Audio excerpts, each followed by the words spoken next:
track was kind of like holding me back, because if you told me that I have to be completely covered in running in 85-degree weather for workouts, I would have looked at you crazy. But then I really was praying on it. I was like, listen, like, God, I really would like to become a hijabi. I really want to represent Islam and show other Muslim girly pops that it is possible. It's hard, but it's very possible. And so then one day I was just like, today's the day.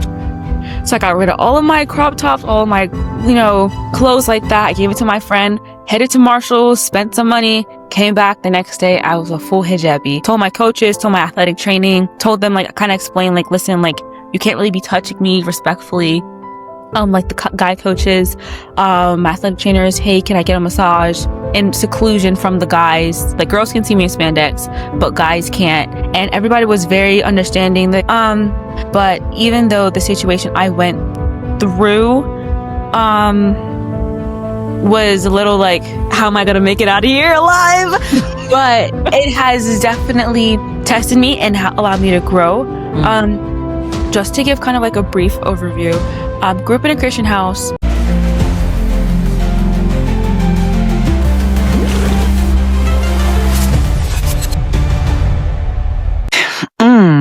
Kathleen Barb.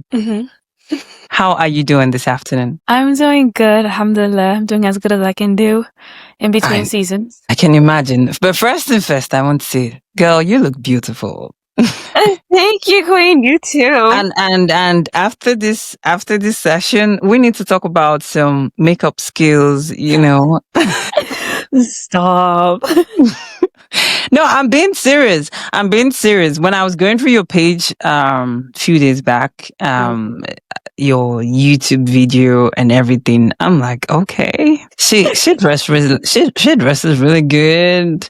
And I said, okay, I at first I was like, okay, is it just me or is there something extra about this lady? So when I went through your YouTube video and you talked about the cosmetology, I said, okay.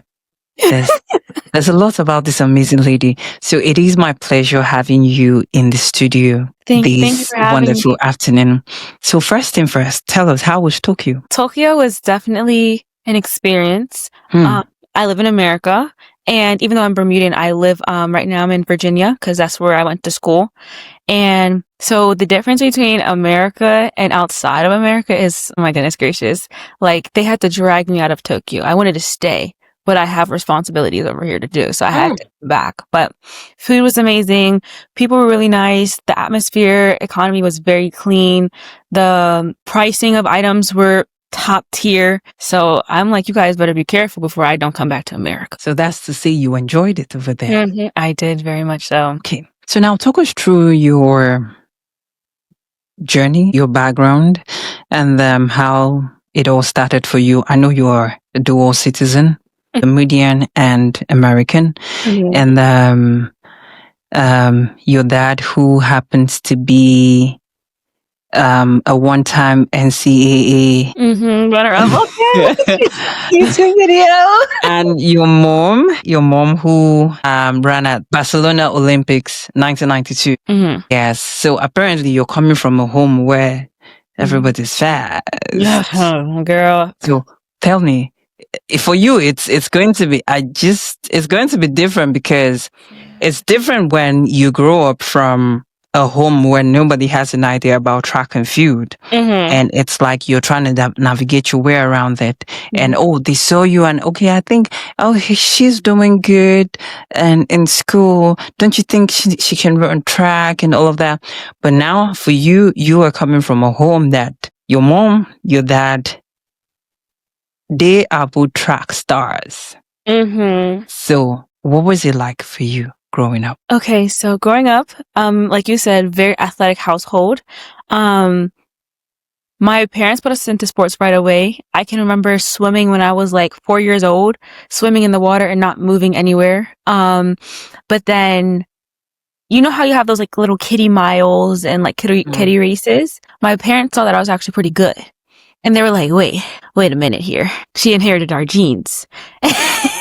So they were really smart about it. and they let me play any and every sport under the sun except for track and field. So I swam for 12 years. I did volleyball for 7 years. I did basketball for like 3 years. But it was really mainly swimming. And then I did a couple other things on the sides, like Girl Scouts, stuff like that. But I didn't really start running track until freshman year of high school. That's when my era really started, if we want to say it like that. So yeah, they were smart parents. They were smart parents. So how did you feel transitioning from high school into a college where your dad was the coach? So I get this question all the time. It actually wasn't anything different because when I was in high school, I used to compete for Bermuda internationally, but just on the junior level. So Carifta games, ACAC U18s, and my parents would travel with me. And my dad would, he wasn't my direct coach. I would have another coach back home, but he would just, when we're overseas, he would enforce the workout. So he just helped me run my workout. And he was more of like a side coach and like a bodyguard, making sure I was taken care of, making sure nobody was like bothering me or anything like that. So when I transitioned to UMBC, it wasn't anything different because he also wasn't my coach there again. So again, he was like the side coach, making sure I was okay, seeing if I needed anything. It's nothing new when I went to UMBC. It was just a continuation of what we were doing in high school. Okay. That's nice. Now, when you say your dad overseeing everything and all of that, I can imagine. I mean, a typical daddy's girl. I was like a mom and a dad's girl, so it wasn't like I favored my dad more than my mom. Okay, but I know fathers has this thing over their daughters. It just hits differently for them. Okay, so now 15 times state champion. Oh gosh. I didn't know. Yes, my darling. Yes. And putting up all the accolades coming into college, your consistency as a Bermudian athlete, and just constantly being the one. I mean, I was thinking about it, being the only person who would travel to represent an entire nation. Yeah, that's so something different for sure. That's so much. Talk us through it. How do you put yourself together for all of this moment? Okay, I commend my parents a lot because, as a parent, you protect your child and you try to prepare them for what they feel is about to come their way. So when my parents noticed I was pretty good at track, my mom from a young age was like, listen, the more successful you're going to be, the lonelier the path is. So even though, you're traveling all these places and you're doing very well, there are not many people who are going to be there with you, especially speaking that I'm from a very small country.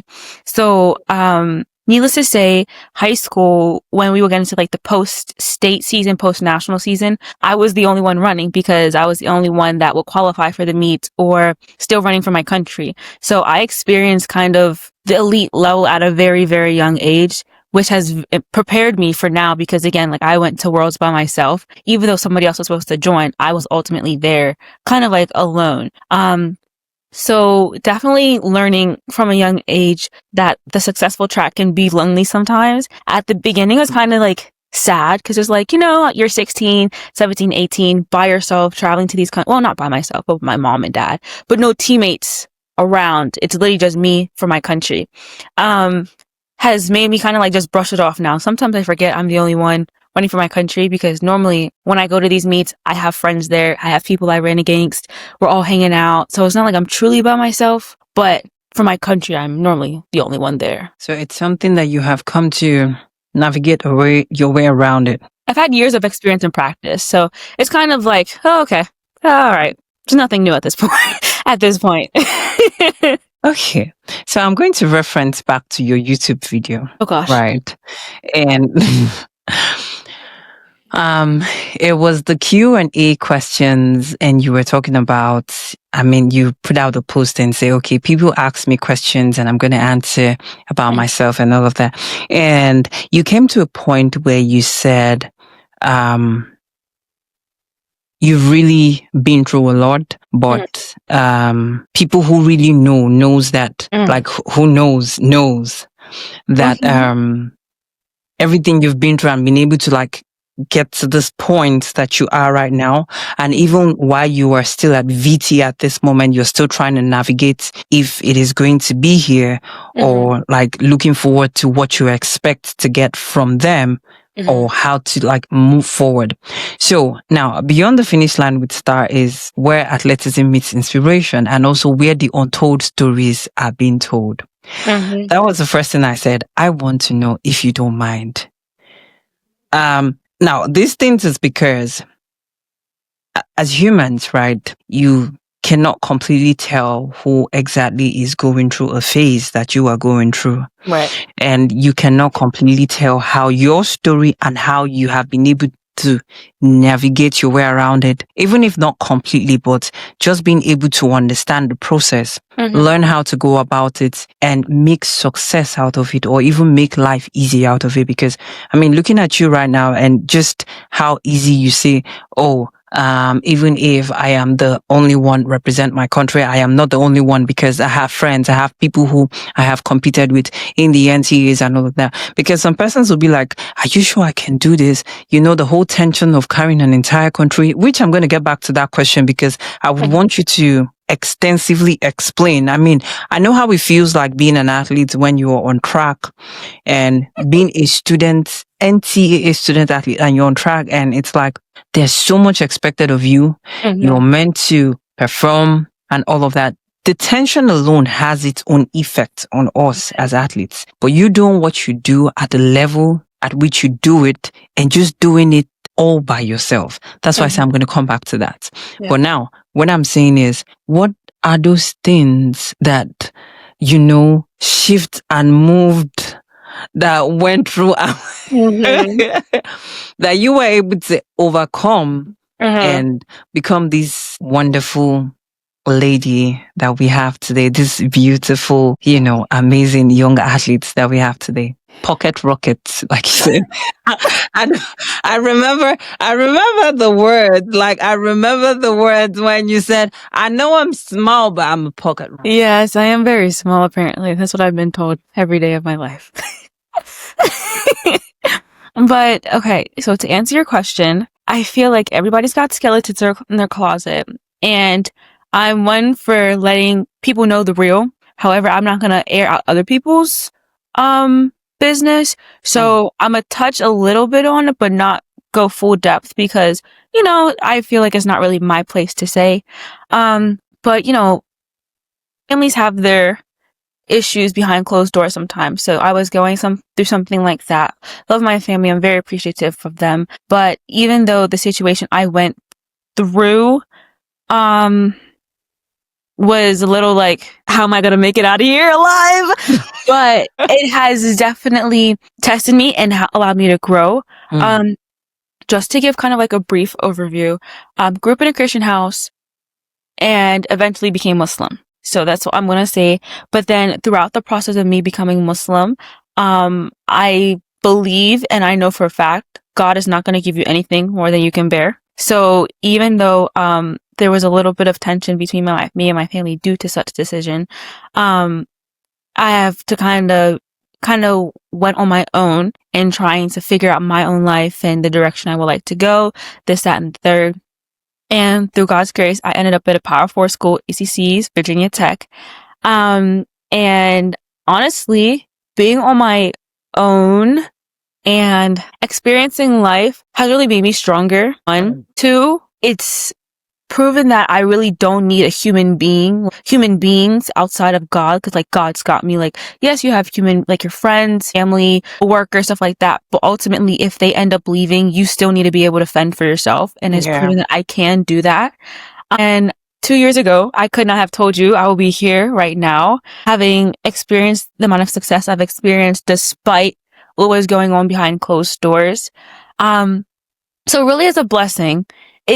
You know, sometimes you need to get broken down to get built back up into a better version of you. And I feel like that's what's happened. It was unfortunate, obviously, but on the other side of things is like, I would do it all over again because I'm very grateful and blessed to be in the position I'm in, learning all the things I've learned and becoming who the person I am today. Even though I still have a lot more to work on, that's life for humans. But I've definitely come out on top, and I'm still coming out on top. This is just like, I'm just scratching the surface here. Clock it.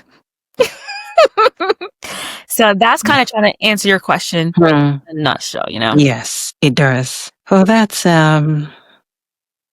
I know, and that's deep. I mean, if we look at it from the perspective of an African view, and I know how it's like when a child is trying to make a decision, and the parents are like, "It's a no. If you ain't going my way, then you're on your own."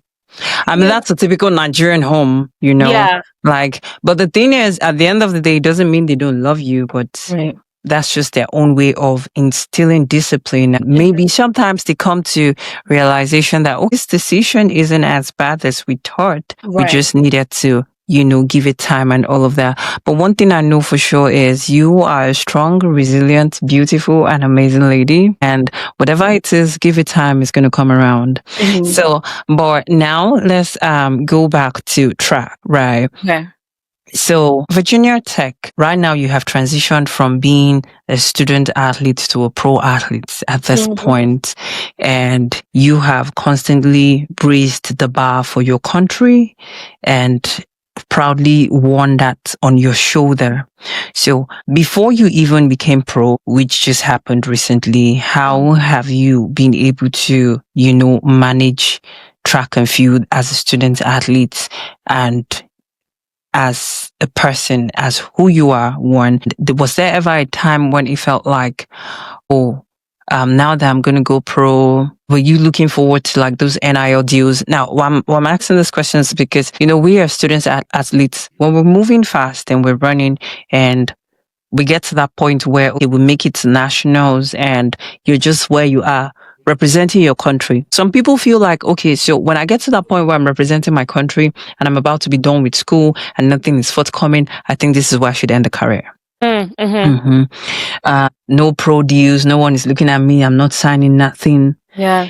It's like there's a discouragement that comes with it. And to think that you are an American citizen, because if you were a complete international student, I would say, oh, okay, that's even a more reason to say, oh, I'm going to stay back and no. But like you still went ahead and just believed and just went ahead to go into your pro life and just do what you do. So my question is, how have you been able to carry yourself from just being a student athlete, both academically and otherwise, and also with the pressure on your shoulder coming from home and and what you carry on your shoulder being a representative of your country? How have you been able to manage this? Yeah, that's a lot. And like looking back at it now that I'm completely done, I'm NCAA, academics, everything. It's like, wow, obviously the time went by pretty quickly, but it's like, we're trying to do so many different things as an NCAA student. Like you said, we're trying to practice. Mind you, practices are basically all day, every day. Okay. Even on the weekends, we don't have a break. And you're also trying to do your major. My undergrad at UMBC was biology. So, OChem, genetics, cell bio, virology. So not easy courses that you're still trying, a lot of time to study for. And then, trying to have some type of social life. And then it's just a lot of different things that you are trying to do. And I just want to start off by saying, like, me personally, Caitlin Bob, I am not an overthinker and I don't, how can I make this sound decent? I compartmentalize well. Okay. And I feel like I don't overthink about certain things. So if I need to get something done, I get it done. When it comes to trying to be like, I gotta study, I gotta do this, I gotta do that. Girl, listen, you gotta get it done somehow. So we just gotta put the foot to the metal and let's go. So I would say definitely undergrad at UMBC was challenging. There were some nights I would stay up really, really late because I'm trying to get in the material that is needed for class. But I would say that UMBC track and field is, even though it's a D1, it is not as demanding as the Power 4 training schedule. UMBC practice, we normally practice at like 2:30 to 5 o'clock, and then you have lifts twice a week. You're good. And then, you have track meets on the weekends, stuff like that. That was very calm. You had a lot of time to yourself. However, Virginia Tech, we have 5 a.m. weights, 6 a.m. hills, 6 a.m. stadiums. Saturdays at 9 o'clock, you have, hills. Wait. Wait, hold on. Oh. You say what? I'm being so Wallah. Wait. Serious. 5 a.m. Yes. No, it's the heels that's getting me. 5 Yes, wake a.m. up with 5 a.m. to go to a 6. hill, and you're like, it's a weighted vest hill. So like you have kind of like a weighted vest that's like depending on weight, depending how much you weigh. Me, I'll probably have like a 5 to 7 pound vest on, and we're running up a hill. 5 a.m. The NCS is no joke. It's no joke. There's nothing anybody Power wants to tell me. 4, the Power 4, the big schools are no joke. If the Power 4 is like this, how would the Power 5 be? Continue. Needless to say, point being, Hmm. and this also, when I came to Virginia Tech, was my first time ever lifting. So I would kind of lift at UMBC, but it was not on the Olympic level scale. Clean, snatches, heavy box step-ups, box squats. First time ever doing them. So also I was trying to learn things as well as adjust my body to an environment which is completely new. So I thank God because I came here as a grad student and I did an online grad certificate course. Cause I still had, eligibility. So I didn't really have that heavy, nowhere near the heavy workload I had at UMBC. So I kind of had it easy. However, there are freshmen coming, like I know some freshmen in like engineering, neuroscience, trying to also, fit their life around this track and field schedule. And again, like our practices are 4 to 5 hours long, easy. And that's not including recovery, training room, eating, sleeping. We're always tired. Like we don't even have energy to go out on the weekends because we're trying to recover. So needless to say, it was good for me because that's how the professional scale is. So it was a nice transition. And I saw within that year, not even my potential because I already know I had that. I just needed an environment and an atmosphere that will allow me to blossom like a flower. Yeah. But I just know there's so much more left. And getting a coach that understands me and is patient with me. Because again, I'm still kind of new in the game. I've only been running for like 5 to 7 years. A lot of people have been running since they were 6. So it's really enlightening to know that I'm able to hang with the big dogs. So I'm just excited to see what I really can do. And I'm excited to see what it's good. It's a good thing. Shelly-Ann Fisher-Price just retired. So Girl, I know we have our pocket rocket rolling. Okay. Oh my goodness. Okay, so coming over to cosmetology. I got you. If you have any questions, I got you. Yeah. So I want you to teach us. I want you to enlighten us more as athletes, Okay. Now, hair making, nails, makeup, just the general overview. So it's like you picking out what you feel that female athletes or even the male also should include into everyday routines, right? I know while you were making that video, you said something about never being, not your exact words, but if I want to say it in my own words, it would be never being caught on fresh. Yeah. So, and just being able to look presentable at all times, and just because I know you also touched based on the having to wear hijab while you compete, have your body fully covered. And also now I'm thinking about it, like while you're having your body fully covered and, with the heat, the sweat and everything, how the makeup even stays. Oh girl, I think we better come and learn makeup classes because I'm gonna have to teach makeup classes. I got you guys. I'm gonna have to start posting makeup videos. Really. So we want to know before we move to the hijab aspect, right? We want to know what are these little do's and don'ts, what we should do. Because now looking at you, look at how clean and how it's like you just sellotaped it on your face. I mean, I'm looking at the one that I did. Stop, you look beautiful, mashallah. Stop, you look beautiful. Purple, yes. So please, enlighten us more, please. Okay, before I even enlighten you, I just want to reach over here and just take my mannequin table. No, it's fine. I think this was, I told myself, first, it skipped my memory. I told myself yesterday that I was going to send you a message to please keep your brushes and everything close by. We might have classes. Yes. I'm But literally sitting at my nail table, like my light is right here. I had to push it away and make it seem like a normal table. But yeah, so this is my mannequin hand. Her name's Sally. This is the most recent set I did 2 months ago. So I'm gonna put the hand down and answer your question. Okay. So, well, I got my college license because I went to a trade school, high school. So we did, regular classes, but then it was integrated into our class schedule, however many hours or whatever. So by the time I graduated, I had my college license. So if I wanted to go work in like a hair salon, Paul Mitchell, I can easily go do that. In college school, they kind of taught us the basics. So more leaning towards caucused hair. So like perm rods, round brush, blow dry, color cut. You know what I'm saying? COVID really was the time where I blossomed because, you're stuck in your house all day. So what are you going to do? My parents also taught us the hustler mindset. So I was like, well, I want to get into nails because it's expensive being a girl. And I do my family, my friends' hair. And also I'm lash certified.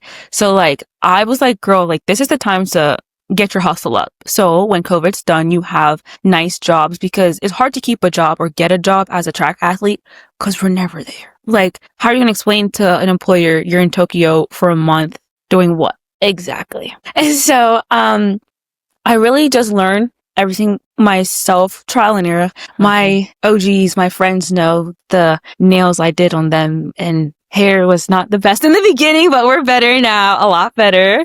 But when it comes to makeup specific, hold on, before I talk about makeup, I don't think people in track and field really understand how important it is to be presentable because you never know who's around the corner. You never know who's looking for people to promote something or something like that. Like when Sha'Carri did the commercial with Olay, I was like, wow, like, look at us, a girly pop in track and field who's doing beauty, skincare. Like, I really, really like that. And also, you never know when people are going to use your pictures and you don't want to have a bad picture. So that's why I always stay ready. Because you're not going to catch me lacking. You have to catch me lacking in my own room, but never in public. When it comes to makeup, I have learned that less is more. Like, I personally been working on my own skin, us girls, hormones, our cycles and stuff like that jacks up our whole system. But I've been working on my skin personally. And then also, I no longer use foundation. I use a skin tint and I just make it myself with whatever cream primer I have. And then like a pump of foundation, mix it together. And then I put you look confused. What happened? hold on. Okay. Hold on. This is not going to be the regular session, right? We've talked about track, we've talked about beginning, we've talked about the inspiration comes in different ways. This is makeup classes. So if you're a lady, open your eyes and get your brush quickly. Okay. Primer and your So if I get the primer, literally, if you need me to go get my makeup kit, I can go get it. Please. Okay. Hold on. Let me go get my makeup kit. Well, makeup classes. Okay. I used to have a makeup setup like this black thing right here was my makeup setup, but I live out of my makeup case now. Okay, so this is my primer. Oh, you use milk. Okay. Well, and also I just want to kind of give what I've learned. It's not about the brand. Yes, like Fenty has really good materials and quality. I've never used any name brand stuff in my life. Everything's either from the hair store or the only thing I have is James Charles palette. And you tell she's a little beat because I've had it since high school. So it's really in the skill and not in the product. Okay? So my primer is a cream primer from Walmart. Okay. So I take a little bit of this. I'll put it on the back of my hand. Depending how much coverage I want. If I need a lot of coverage or less coverage. And then I'll get my foundation. Also from Walmart. Okay. Please, let me be getting my own foundation too. Okay. And then I'll put like a little dot of it. Because, we're black, so it's pretty pigmented. Okay. And then I have a brush that I use to mix everything with. My brush is in here. And then I literally mix it together. Okay. I hope you all are learning. And then now you have it, obviously, like, it looks dark on my hand because it's not going to match. But And now you have a skin tint. So when you put it on your face, it's not as pigmented. You've diluted it basically. And then with it being also a moisturizer in there.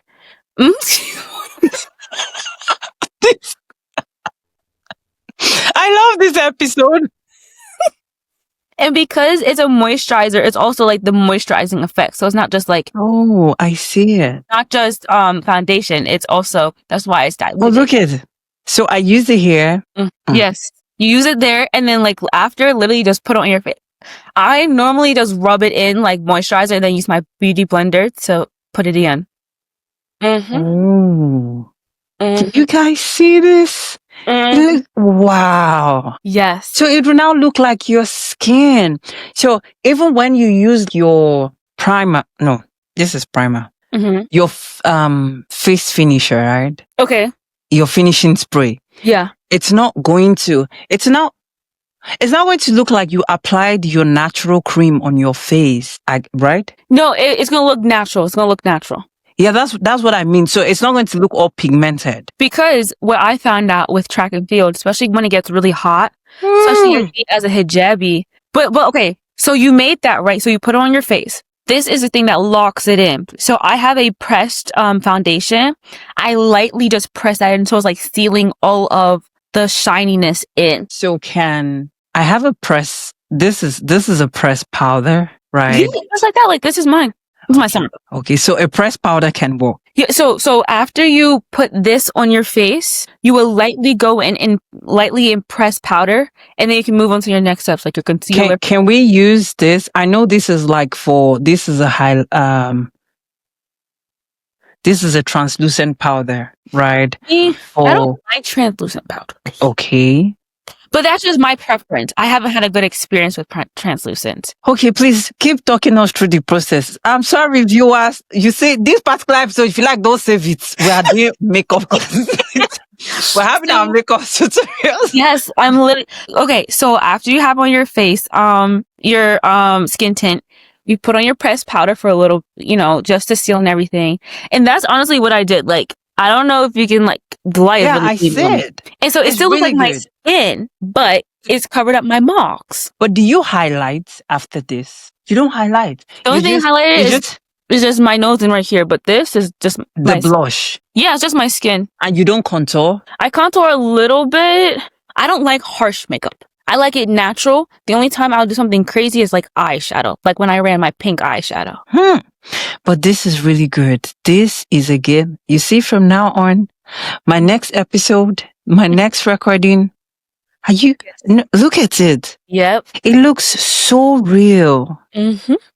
Oh my God. Yep. I have learned something good today. Yes. Oh God. And then also another hack I've learned, you know how people use liquid blush or whatever? I use lipstick. Okay, so this is a lipstick. Yeah. No, I use lipstick too. Okay. I use lipstick, but sometimes. So I have the liquid blush. Okay. I use lipstick and I use this also. Okay, fancy beauty, period.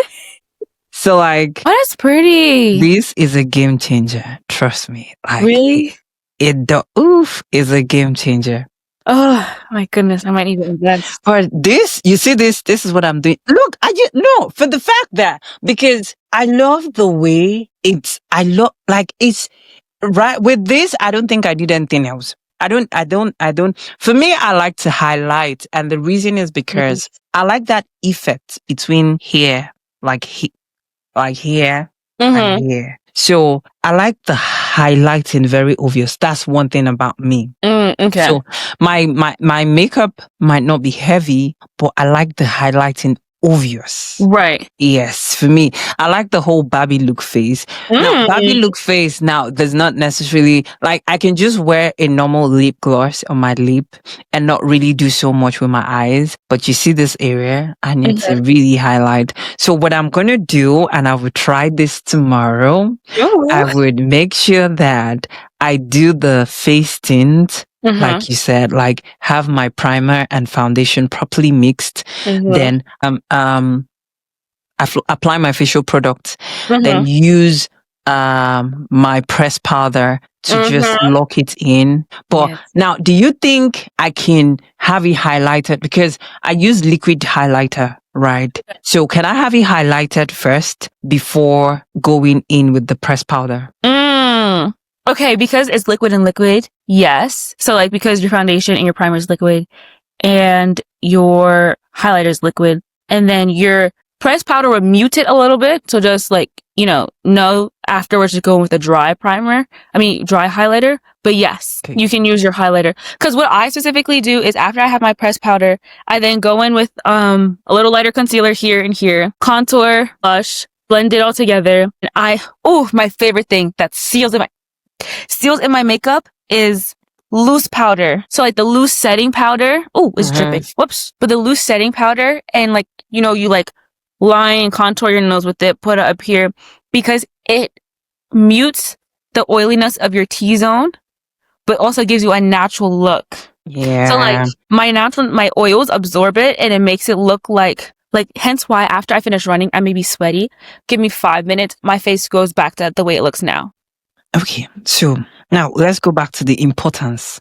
Well, everybody, I hope you people see what's going on here. No, look at the difference. Her and the skin tint. Bro, this is a game from now on. Y'all all be ready. Y'all all be ready because my face. Oh Lord. Period, girl. No, but I'm glad I could shed some light. And also less is more. That's what I've learned. Those couple of things. Yeah, less is more. Mm-hmm. Because, sometimes we also believe that when you see people wear natural look, it's like there's just so much work put into it and all of that. 15 minutes.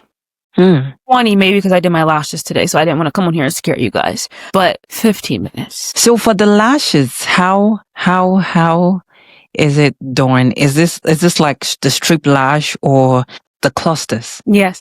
Okay, so if it was up to me, I would do my individual lashes on myself. However, you just can't do that on yourself because the glue will burn your eyes.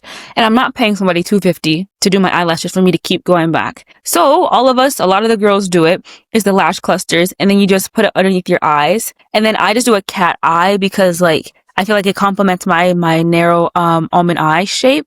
But then I just get a kit off of Amazon. And then you just literally just put a mask. It's in a mascara one. It's like glue. And then you then put your lashes on underneath your eye. When I say underneath your eye is like this. So it's not like irritating your eye or anything like that. If you put it too close, then your eye will kind of get itchy. But I put it just far enough away where it looks natural. And then you seal it on and then you're good to go. You can wash them, flick them. She's like the skin tint. It looks so pretty. No. Oh my gosh, you're funny. Yeah, girl. This hack, I'm living with it. Go ahead. Hey man, that's what I'm here for, to help shed light. So this is really amazing. It's really amazing. We really, as athletes, don't emphasize on how important it is for us to look good when we do what we do. And people just, sometimes it's like, oh, I'm in a haze, but this is like a quick hug, So even if you are the kind of athlete who doesn't like to do less, but just imagine you do a skip, just listen, you don't have to do foundation, just a little bit of lip gloss, some CeraVe moisturizer. And even this goes for the guys too. I've seen some guys, I was like, do we know we're going to attract me on the world stage? Like a haircut or bib or something. But, yeah, something quick, something easy, something to look cute for the cameras. Yeah. Thank you, Kathleen. I got you, girl. Okay. So now you also shared in your video that you got the inspiration to be hijabi was from the family you got converted from, and I think you saw there were two ladies who are hijabis, and you loved the way you look. I mean, the way they looked, and you said to yourself, okay, I want to do this. My question is, how are you able to manage the process?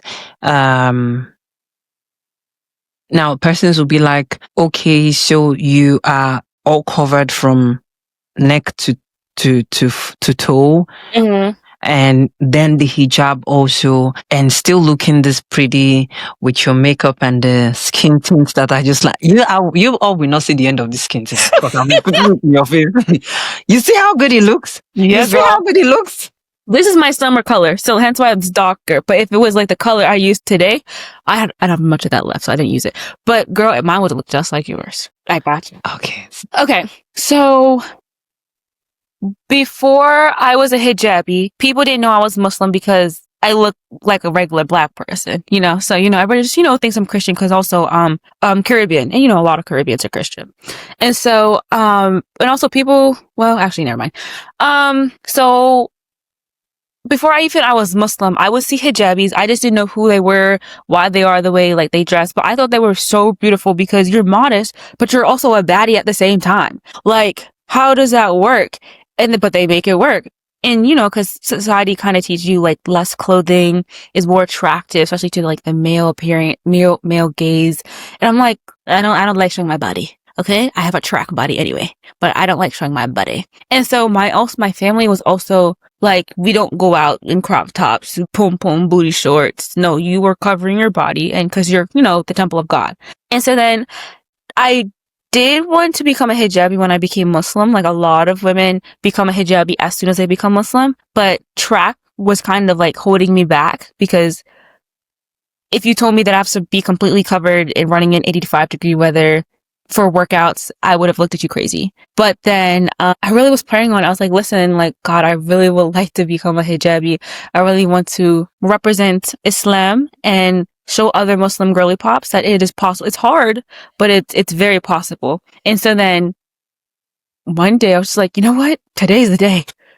So I got rid of all of my crop tops, all of my, clothes like that. I gave it to my friend, headed to Marshall's, spent some money, came back the next day. I was a full hijabi. Told my coaches, told my athletic training, told them, like, kind of explained, like, listen, like, you can't really be touching me respectfully.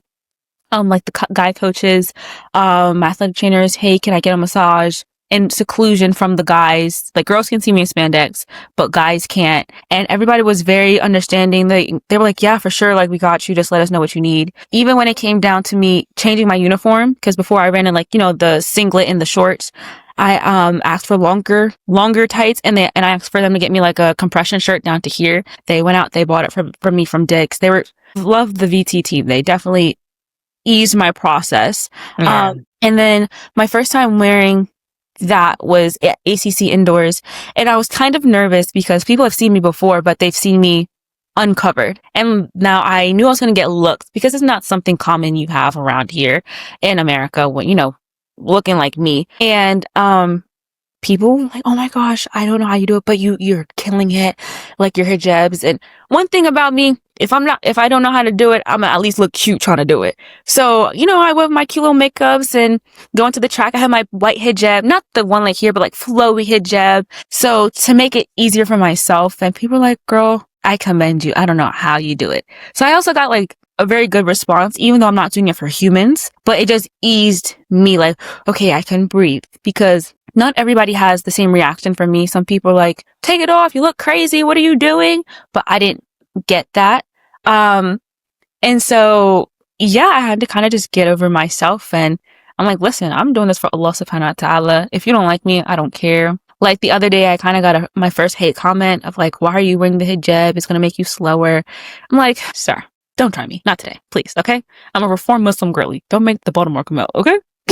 And so, yeah, a lot of people just they don't know it, but they just made the transition easier. All of my friends, all very supportive. The teammates were very supportive. Like, even if like my hijab would start to slip back, my girls will cover me so I can like try to fix it. So just a lot of great support. Just made the journey a lot easier. Yeah. Yeah. Oh. But I like it. I feel like I look different. And so it's just like, you look beautiful, girl. You do look beautiful. Thank you. You look, oh my God, you're funny. Oh my goodness gracious. You look amazing. You look beautiful. And I want to thank you for what you do, listening to your story, and even having this short makeup tutorial. If you all like don't learn how to skin tint. You're on your own. Okay. I have learned mine. From my next video, you will see it. You will see the change. Okay, girl. I'm waiting. But I won't say a big thank you. Just transitioning from all of the sports that you did from a younger age, now moving into track and field, transitioning from a belief system, from being a Christian to becoming a Muslim, not just any kind of Muslim, being a hijabi, and and just doing what you do is not something we find every day. It's not something we find every day. And the challenges that you probably must have faced from home, but you still stood true to your faith, understanding that God who has called you to this is going to make a way for you. It just speaks volume in so many areas, not just as a Muslim right now, but like as a person, understanding that once you have a calling over your life, it's not really about what anybody has to say about you or what anybody has to think or what anybody's opinion. It's about what God thinks about you as a person, and if what you're doing is to His glory at the end of the day. And like you said, our body is the temple of God, right? So it's just being able to do what is right, live right by Him, and just show more of Him in the little things that we do. And that's exactly what you're doing. And I must commend you for that. There's this one question I said I was going to ask you. Please do not be offended. I've watched series of your videos, and this ring. I said I was going to ask. When I was reading your bio on YouTube, and you were like, and the mom, but I saw your dog. I said, okay, she's a dog mom. More like So a I said, dog. okay, that's fine. But I said, this ring is specific. I know regular, I know the regular, but I'm like, this one, this ring looks engaging. It looks marital. I said, I have to ask. Is it No, it's a promise ring for myself. I got for myself. Guys, I am not married. I repeat, I am not married nor engaged. It's just a promise ring I got for myself. okay? Because this ring has been everywhere. It's my girl. We go to track meets together between these two. We go to track meets together. We have pictures together. Oh yeah. Because I'm like, I said, I'm going to ask. There's no need since I have you. Since I just told myself, since I'm going to have you in the studio, I would ask this question because I need to know. Yeah, no, I don't mind. No. I made my research. I know I went through everything, but there was nothing leading to she being engaged or she being married. When I saw the whole being a mom, I said, if she's a mom, man, she's killing it. Then when I started watching that video and I saw your dog, I said, oh, okay, this is the mom too. Yeah. Now that makes sense. And if this is the mom she is, where's the ring coming from? And I said, well, this is not our regular girly rings that, girls would regularly wear. This looks special. This looks like. But thank you for clearing the air. Yes. No, this is my promise ring. And also, like you said, I have rings too, but yeah, she looks like an engagement ring, I know, but I use it as a scare tactic sometimes. It's fine. I have nothing to say.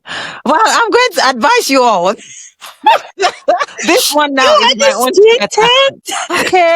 Oh my goodness gracious, you're funny. Thank you, Kathleen Barb. Thank you so much. Thank you for accepting to share your story with us. Thank you for this little tutorial. It's not little. I mean, going to bring your product and all of that, and eyeliner, the skin tint. You always see the difference from now on. I'm sorry I'm repeatedly saying this. No. I just have to let you. No, I'm telling my audience. I have to let you people know that I'm going to be on there. This girl got me plugged in. See how good it's looking. Translucent. Okay. And to my beautiful viewers, I believe you all have picked not one, not two. Now, let me help you just in case you don't know what to pick. One, it is knowing what you want and standing by it, and understanding that if you have been called to do something, especially by God, What people say, what people think, how they react, is none of your business. What matters is eyes on him alone. Who has called you would give you the grace to carry out that thing he has called you for. And it's also understanding that, you know, in environments you find yourself and maybe it just might not be looking like what you want it to be. You now have to learn how to make home out of it, because being that athlete who constantly travels and just being all by herself, representing her country, is not something we see every day. But she effortlessly carries this like it is nothing. And she doesn't just carry it in. She carries it and flies it real good. Real good. So I want to let you all know, wherever you're watching from, if just have it in mind that there is something out there that has been destined for you as a person. And the moment you find it, hold it, run with it. Whatever anybody's thinking, whatever anybody says, is none of their business, right? And also the way you look really matters a lot. If you do not know how to wear makeup and all of that, like she said, less is more. Less is more. Skating, you can do this. Do this. If you have any questions, hit me up on Instagram, because I will be more than happy to help you with any beauty hack, tip, or anything like that. Exactly. Hit her up on Instagram. She'll be ready to help, you know. And also also pray for people that are supportive in your environment, because I feel like that's another way you have been able to thrive, you know, having a support system. But it doesn't mean there wouldn't be times when, you know, but just being able to be strong enough to stand on what you want just distinguishes you from any other person and just keeps you at that point where people get inspired by what you do. So Kathleen Barr, thank you so very much. Thank you. And to my beautiful viewers, as you can see, our guest is pretty. We have come to the end of this exciting episode. I hope you all have been inspired. I still remain your host, Star Mpama. Until we meet again, be good, stay safe, and bye for now.